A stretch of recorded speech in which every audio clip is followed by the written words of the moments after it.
जय हिंद।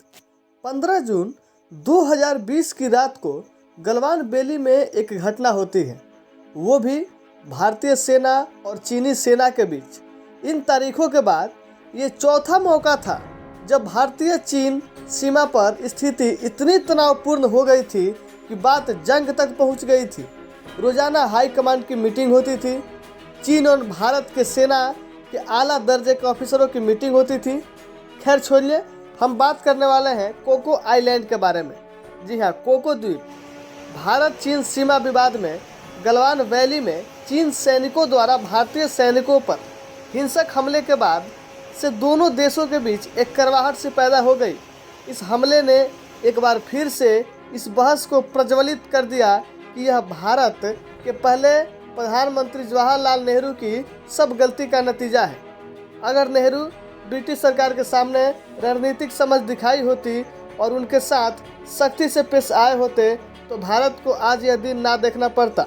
दरअसल नेहरू ने दक्षिण एशिया के सबसे प्रमुख रणनीतिक द्वीपों में से एक कोको द्वीप ब्रिटिश सरकार को गिफ्ट कर दिया था, जहां से आज चीन भारत पर पैनी नज़र बनाए हुए है। कोको द्वीप समूह दक्षिण एशिया के सबसे महत्वपूर्ण द्वीपों में से एक है। यह रणनीतिक द्वीप कोलकाता के 1255 किलोमीटर दक्षिण पूर्व में स्थित है। भूभागीय रूप से कोको द्वीप अराकान पर्वत या राखिन पर्वत का एक विस्तारित विभाजन है, जो बंगाल की खाड़ी में द्वीपों की एक श्रृंखला के रूप में लंबे भूभाग तक फैला हुआ है। अंडमान निकोबार द्वीप की तरह ही कोको द्वीप भी भारत की समुद्री सुरक्षा के लिए बहुत ही इम्पोर्टेंट है।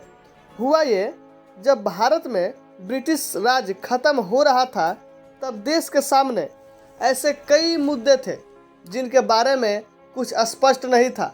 अंग्रेजी सरकार ये कभी नहीं चाहती थी कि भारत एक आज़ाद और ताकतवर देश बने, और इसलिए उसने भारत में फूट डालो और राज करो की नीति अपनाई और देश को अलग अलग देशों में बांट दिया। भारत में ब्रिटिश राज के दौरान ब्रिटिश सरकार की नज़र हिंद महासागर, बंगाल की खाड़ी और अरब सागर से घिरे कई रणनीतिक द्वीपों पर भी थी।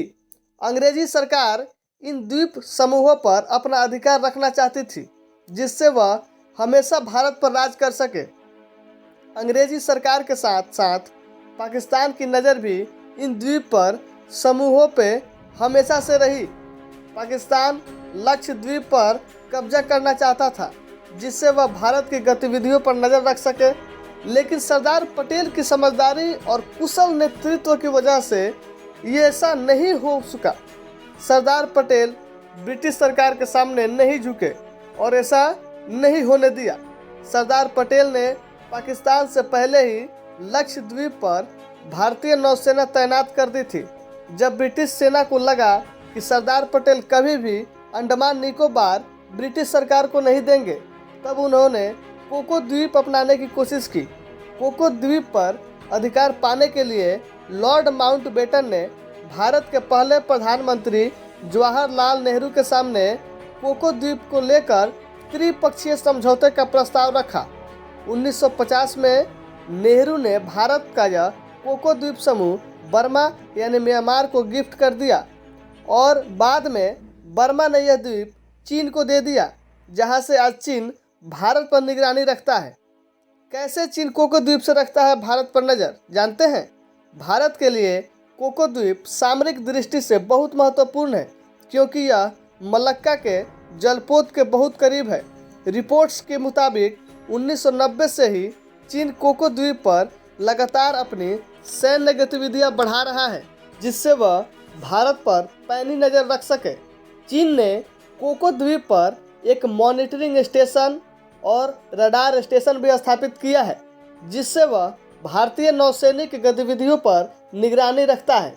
चीन कोको द्वीप पर बने मॉनिटरिंग स्टेशन से बंगाल की खाड़ी और हिंद महासागर में लॉन्च होने वाली भारतीय मिसाइलों और भारतीय नौसेना की गतिविधियों पर नज़र बनाए रखता है। इसके अलावा चीन ने कोको द्वीप पर बने एयर स्ट्रिप को भी बढ़ा दिया है।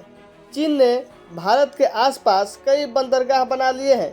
कोको द्वीप के अलावा चीन ने श्रीलंका, पाकिस्तान, और बर्मा और बांग्लादेश में भी कई बंदरगाह बना लिए हैं। अगर नेहरू ने कोको द्वीप ब्रिटिश सरकार को ना दिया होता तो आज भारत को चीन से इतना खतरा ना होता। तो आई होप आपको समझ में आ गया होगा कि कैसे प्रधानमंत्री की पहली गलती थी और जिसका खामियाजा आज हम सारे देशवासियों को भुगतना पड़ रहा है। तो आज के लिए बस इतना ही। जय हिंद।